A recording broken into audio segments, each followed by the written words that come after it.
Hello everyone, welcome to my channel. இன்னைக்கு நம்ம வீடியோவில் டிஎன் சமச்சீர் 7th ஸ்டாண்டர்ட் டேர்ம் 1ல எக்ஸைஸ் 2.4 சேலஞ்ச் ப்ராப்ளம்ஸில் வந்து கொஷின் நம்பர் 12 to 15 பார்க்க போகிறோம். இப்போ 12 சம் பார்த்துடலாம். A man has to build a rhombus shaped swimming pool. One of the diagonal is 13 meter and the other is twice the first one. Then find the area of the swimming pool and also find the cost of cementing the floor at the rate of rupees 15 per square centimeter. இப்போ இந்த question என்ன சொல்கிறாங்க அப்படின்னா, ஒரு man வந்து ஒரு rhombus shaped swimming pool வந்து அவங்க பில்ட் பண்ண போகிறாங்க. அதோட டயக்னல் ஒரு டயக்னல் வந்து அவங்க கொடுத்துட்டாங்க 13 சென்டிமீட்டர்னு சொல்லிட்டு, இன்னொரு டயக்னல் வந்து ட்வைஸ் த ஃபஸ்ட் ஒன், அதாவது 2 times த ஃபஸ்ட் ஒனுக்கு வந்து ஈக்குவலாக இருக்குது, அதாவது 2 into D1 அதுக்கு ஈக்குவலாக இருக்குதுன்னு சொல்கிறாங்க.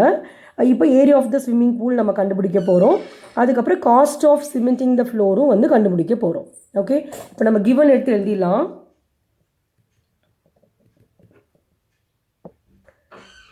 இதில் கிவன் பார்த்தீங்கன்னா D1 வந்து 13 சென்டிமீட்டர்னு கொடுத்துருக்காங்க, ஒன் ஆஃப் த டயக்னல். அப்போது D1 13 சென்டிமீட்டர். D2 என்ன சொல்கிறாங்கன்னா twice the first one, twice the first one 2 into D1 அர்த்தம். ஓகே, ட்வைஸ்னா 2 times D1.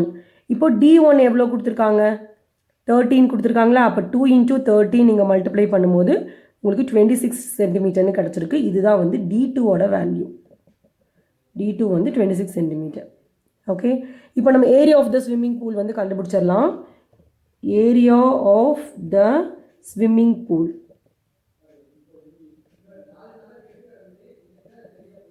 equal to half into D1 into D2 square units.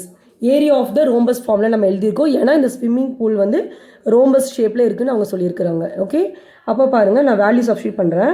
half into D1ஓட value 13, D2 26 கொடுத்துருக்காங்க. இப்போ cancel பண்ணிடலாம். 1 2s are 2, 13 into 2 வந்து 26. இப்போ 13 into 13 மல்டிப்ளை பண்ணும்போது நமக்கு 169 சென்டிமீட்டர் ஸ்கொயர் வந்து கிடச்சிருக்கு. இதுதான் வந்து area of the swimming pool. Okay, இப்போ நம்ம காஸ்ட் ஆஃப் சிமெண்டிங் கண்டுபிடிச்சிக்கலாம். இப்போ பாருங்கள், cost of cementing the floor per square metre எவ்வளோன்னு பார்த்தீங்கன்னா rupees 15. நம்ம வந்து எவ்வளோ கண்டுபிடிக்க போகிறோம் அப்படின்னா 169 சென்டிமீட்டர் ஸ்கொயர் கண்டுபிடிக்க போகிறோம். Okay, so for 169 centimetre square is equal to 169 into 15. இது ரெண்டையும் மல்டிப்ளை பண்ணணும். இது ரெண்டையும் மல்டிப்ளை பண்ணுற போது நமக்கு 2535ன்னு கிடச்சிருக்கு. ஓகே, இப்போ நம்ம காஸ்ட்டு தான் கண்டுபிடிக்கிறோம், அதனால் நம்ம ருபீஸ் சிம்பிள் போட்டுட்டோம். அப்போ நம்மளோட ஆன்சர் என்ன அப்படின்னா rupees 2535. நெக்ஸ்ட் கொஷின் நம்பர் 13 பார்த்துடலாம். Find the height of the parallelogram whose base is 4 times the height and whose area is 576 square centimeter. இந்த கொஷினில் அவங்க என்ன சொல்கிறாங்க அப்படின்னா, ஹைட் ஆஃப் த parallelogram வந்து நம்ம கண்டுபிடிக்க போகிறோம். அப்போது 2 ஃபைண்ட் என்னன்னு பார்த்தீங்கன்னா height of the parallelogram. Okay, given என்னன்னு பாருங்கள். பேஸ்னா பி, அப்போ base is 4 times the height. 4 timesனா 4 into h. புரியுதா? பாருங்கள், find the height of the parallelogram whose base is 4 times the height. அப்படின்னா பேஸ் வந்து 4 times the ஹைட்டுக்கு வந்து ஈக்குவலாக இருக்குது அப்படின்னு சொல்கிறாங்க. அதாவது b is equal to 4h. 4 into h தான் நம்ம 4hன்னு சொல்லலாம். ஓகே, அடுத்து இன்னொன்று கொடுத்துருக்காங்க, என்னென்னு பார்த்தீங்கன்னா ஏரியா. ஸோ நம்ம அதையும் எடுத்து எழுதிடலாம். Area is equal to 576 square centimetre. இதெல்லாமே வந்து கிவன். 2 ஃபைன் வந்து ஹெச். இப்போ நம்ம ஏரியா கொடுத்துருக்கிறதுனால நம்ம ஏரியா ஃபார்மில் எடுத்து எழுதிக்கலாம். Area of the parallelogram equal to b into h square units. இப்போ ஏரியா ஆஃப் த parallelogram இதுக்கு பதிலாக நம்ம இந்த ஏரியா வேல்யூ கொண்டு போய் சப்ஸ்டியூட் பண்ணிக்கலாம். 576 ஈக்குவல் டு, பாருங்கள், பி வந்து நம்ம என்ன கண்டுபிடிச்சிருக்கோம், 4hன்னு கண்டுபிடிச்சிருக்கோமா. அப்போ பின்னு இருக்கிறதுல நீங்கள் 4hன்னு போட்டுக்கோங்க. இன்டூ ஹெச் நம்ம தனியாக எதுவும் கண்டுபிடிக்கல இல்லையா, ஹெச் நமக்கு இங்கே எதுவும் அந்த மாதிரி கொடுக்கல. ஸோ நம்ம ஹெச் வந்து ஹெச்னே எடுத்துக்கலாம். புரியுதா? இப்போ அடுத்து பாருங்கள், இந்த 4 வந்து ஈக்குவேஷனுக்கு நெக்ஸ்ட்டு சைடு வரும்போது டிவைடட் பை 4ன்னு ஆகிடும். ஏன்னா இந்த 4க்கும் ஹெச்சுக்கும் நடுவில் இங்கே இன்டூ இருக்குது. அப்போ இன்டூ இந்த பக்கம் வரும்போது டிவைட் ஆகிடும். இங்கே ஒரு ஹெச் இங்கே ஒரு ஹெச் இருக்குது. இந்த 2 ஹெச்சையும் நம்ம மல்டிப்ளை பண்ணும்போது நமக்கு ஹெச் ஸ்கொயருன்னு கிடச்சிருது. ஓகேயா, ஹெச் இன்ட்டு ஹெச் வந்து ஹெச் ஸ்கொயர். இப்போ கேன்சல் பண்ணிடலாம் 4 டேபிளில். 1 4s 4, இங்கே 1 4s 4, பேலன்ஸ் 1 வரும். 4 4s 16 வந்துடுமா? அப்போ பேலன்ஸ் திரும்ப இங்கே 1 ஆகிடுமா? இங்கே பாருங்கள் 16 ஆகிடுச்சு பாருங்கள். அப்போ 4 4s 16. அப்போ H square is equal to 144ன்னு கிடச்சிருக்கு. இப்போ பாருங்கள் H square is equal to 144 அப்படின்னா ஹெச்சோட வேல்யூ நம்ம கண்டுபிடிக்க போகிறோம். அப்போ எந்த நம்பர் வந்து நீங்கள் 2 டைம்ஸ் மல்டிப்ளை பண்ணுற போது உங்களுக்கு 144 வருதோ அதுதான் வந்து ஹெச்சோட வேல்யூ. இந்த 144 வந்து நம்ம ஸ்கொயர் நம்பர்னு சொல்லுவோம். ஓகேயா, அப்போ ஸ்கொயர் நம்பரோட ஆன்சர் கண்டுபிடிக்கிறதுக்கு நம்ம என்ன பண்ணுறோன்னா இந்த 144 வந்து எந்த 2 நம்பர்ஸ்க்கு பிட்வீனில் வருதுன்னு நம்ம பார்க்க போகிறோம். 10 நீங்கள் ஸ்கொயர் பண்ணும்போது உங்களுக்கு 100 கிடைக்கும். ஓகேயா, 20 ஸ்கொயர் பண்ணும்போது உங்களுக்கு 400 வரும். அதாவது 20 × 20 மல்டிப்ளை பண்ணிங்கன்னா உங்களுக்கு 400 வரும். அப்போ இந்த 100க்கும் இந்த 400க்கும் பிட்வீனில் தான் வந்து 144ங்கிற இந்த நம்பர் வருது. அப்போது இதோட ஸ்கொயர் நம்ம கண்டுபிடிக்கும் போது அது நமக்கு எந்த 2 நம்பருக்கு பிட்வீனில் வரும்னா 11ல் இருந்து 19 வரைக்கும் இருக்கிற நம்பர்ஸில் வந்து ஏதாவது ஒரு நம்பர் தான் வந்து இந்த 144க்கு வந்து ஆன்சராக கிடைக்கும். ஓகேயா, அப்போ எந்த நம்பருங்கிறது நம்ம எப்படி தெரிஞ்சுக்கலாம் அப்படின்னா நீங்கள் என்ன பண்ணணும்னா இந்த 144ல் லாஸ்ட் டிஜிட் என்னன்னு பாருங்கள். 4 இருக்குது. அப்போ 4னா நமக்கு 2 சாய்ஸஸ் இருக்குது. என்னென்னு பார்த்தீங்கன்னா 2 × 2 மல்டிப்ளை பண்ணும்போது உங்களுக்கு 4 கிடைக்கும். இன்னொன்று வந்து 8 × 8 மல்டிப்ளை பண்ணும்போது உங்களுக்கு 64 வரும். அதுலேயுமே லாஸ்ட் டிஜிட் வந்து உங்களுக்கு 4 ஆகிடும். ஓகேயா, அப்போ நம்ம எந்த நம்பர் ட்ரை பண்ணலாம் அப்படின்னா நம்மளோட ஆன்சர் வந்து 11லேருந்து 19 வரைக்கும் தான் வரப்போகுது நம்ம கன்ஃபார்மாக தெரியும் இல்லையா. அப்போ நம்ம என்ன பண்ண போகிறோம், 12 × 12 மல்டிப்ளை பண்ணி பார்க்க போகிறோம் ஃபஸ்ட்டு. இதில் 144 வரல அப்படின்னா நம்ம அடுத்து என்ன நம்பர் ட்ரை பண்ண போகிறோம், 18 × 18 மல்டிப்ளை பண்ண போகிறோம். ஏன்னா இந்த 2க்கும் 8க்கும் தான் லாஸ்ட் டிஜிட் வந்து நமக்கு 4ஆக கிடைக்குது. ஓகேயா, இப்போ நான் 12 × 12 மல்டிப்ளை பண்ணுற பாருங்கள். 2 2s 4, 1 2s 2, அப்புறம் 1 2s 2, 1 1s 1. பாருங்கள் 144 கிடச்சிருச்சா? தெரியுதா? அப்போ நம்மளோட ஆன்சர் என்னன்னு பார்த்தீங்கன்னா 12.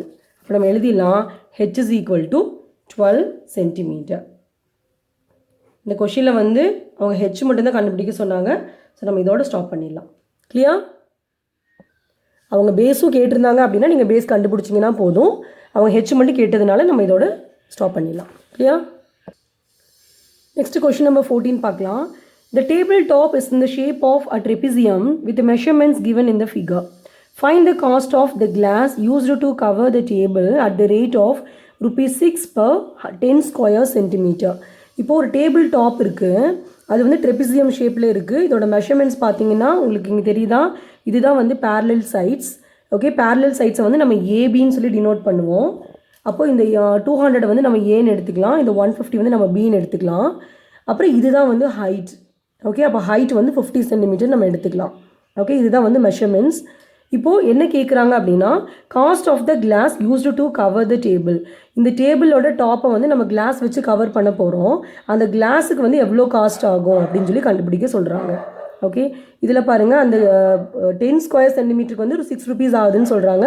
அப்போ இந்த ஃபுல் டேபிள் வந்து கவர் பண்ணுறதுக்கு எவ்வளோ ஆகும் அப்படின்னு நம்ம கண்டுபிடிக்க போகிறோம். இப்போ நம்ம எழுதிக்கலாம், கிவன் வேல்யூஸ் எழுதிக்கலாம். பாருங்கள், நான் கிவன் எடுத்து எழுதிட்டேன். A 200 centimetre, b 150 centimetre, h வந்து 50 சென்டிமீட்டர்.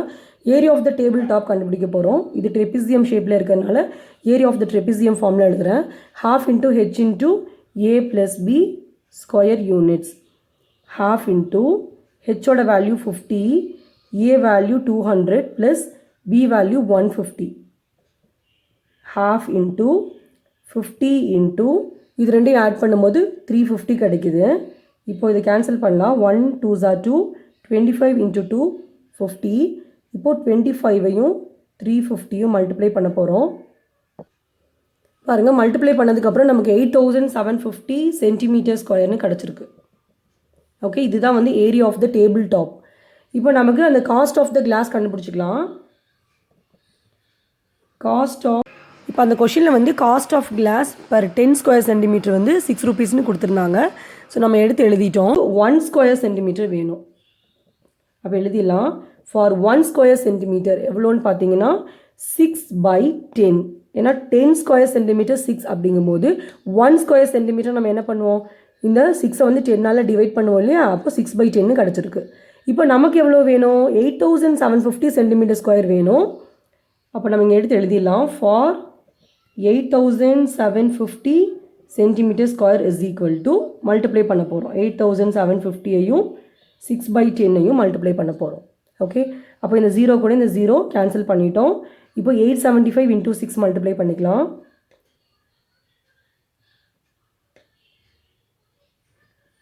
5250 கிடச்சிருக்கு. நம்ம இங்கே ருபீஸ் கண்டுபிடிச்சிருக்கிறதுனால நம்ம இங்கே ருபீஸ் சிம்பிள் போட்டுக்கலாம். ஓகே, இதுதான் நம்மளோட ஆன்சர். நெக்ஸ்ட் கொஷின் நம்பர் 15 பார்த்தலாம். Arivu has a land ABCD with the measurements given in the figure. இதுதான் நம்ம கொடுத்துருக்க diagram. Okay, if a portion ABED is used for cultivation, பாருங்கள் ABED இதுதான் வந்து cultivated area. Okay, where E is the midpoint of DC, find the cultivated area. இப்போ நம்ம இந்த போர்ஷனோட area வந்து நம்ம கண்டுபிடிக்க போகிறோம். ஓகே, இப்போ பார்த்தீங்கன்னா ABCDங்கிறது ஒரு ரெக்டாங்கிள் தெரியுதா உங்களுக்கு? அப்போது ரெக்டாங்கிளில் வந்து ஆப்போசிட் சைட்ஸ் வந்து ஈக்குவலாக இருக்கும். அப்போ AB 24 அப்படின்னா இந்த டிசியும் வந்து 24 சென்டிமீட்டர் இருக்கும். ஓகே, இவங்க என்ன சொல்லியிருக்காங்க பாருங்கள், where E is the mid point of DC. அப்போது ஈங்கிறது வந்து இந்த டிசியோட மிட் பாயிண்ட்னு சொல்கிறாங்க. அப்போது இது மிட் பாயிண்ட்டே இருந்துச்சுன்னா இந்த டிஇங்கிறது 12 சென்டிமீட்டராக இருக்கும், ஈசிங்கிறது 12 சென்டிமீட்டராக இருக்கும். எப்படி 12 கிடச்சிது அப்படின்னா 24/2. 24 நம்ம பாதியாக பிரித்தோம் அப்படின்னா நமக்கு 12, இங்கே ஒரு 12 சென்டிமீட்டர் இருக்குது, அந்த பக்கம் ஒரு 12 சென்டிமீட்டர் இருக்குது. அப்போ பாருங்கள் இது மிட் பாயிண்ட் ஆயிருமா? ஓகே, இப்போ இது என்ன ஷேப்பில் இருக்குதுன்னு உங்களுக்கு தெரியுதா? இது வந்து ஒரு ட்ரெபிசியம் ஷேப்பில் இருக்குது. இந்த ட்ரெபிசியமில் வந்து இது வந்து பேரலல் சைட்ஸு, இது வந்து ஹைட். ஏன்னா ஹைட்டுங்கிறது ஒரு பெர்பெண்டிகுலர் லைன். ரெக்டாங்கிளில் வந்து நமக்கு 4 ஆங்கிள்ஸுமே ரைட் ஆங்கிளாக தான் இருக்கும். அப்போ இதுதான் வந்து height of the trapezium. Okay, இப்போ நம்ம எடுத்து எழுதிடலாம். சொல்யூஷனில் வந்து ஏ வேல்யூ வந்து 12 சென்டிமீட்டர்னு கிடச்சிருக்கு, பி 24 சென்டிமீட்டர்.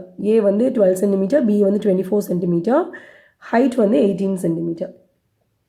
இப்போ நம்ம கல்டிவேட்டட் ஏரியா கண்டுபிடிக்க போகிறோம். அப்போ நான் ஏரியா ஆஃப் த ட்ரெபிசியம் ஃபார்மில் எடுத்து எழுதி வேல்யூ சப்ஸ்டியூட் பண்ண போகிறோம். பாருங்கள், நான் எடுத்து எழுதிட்டேன். Cultivated area is equal to area of the trapezium ஃபார்மில் எழுத போகிறோம். ½ into h into a plus b square units, ½ into h value 18 into a value 12 plus b 24. இப்போ ½ into 18 into இது ரெண்டையும் ஆட் பண்ணும்போது 36 கிடைக்குது. இப்போ நம்ம கேன்சல் பண்ணிடலாம். 1 2s are 2, 9 2s are 18, 9ஐயும் 36ஐயும் multiply பண்ணிக்கலாம். 324 சென்டிமீட்டர் ஸ்கொயர்னு கிடச்சிருக்கு. ஓகே, இதுதான் வந்து cultivated area. Okay, clear? That's all. Thanks for watching.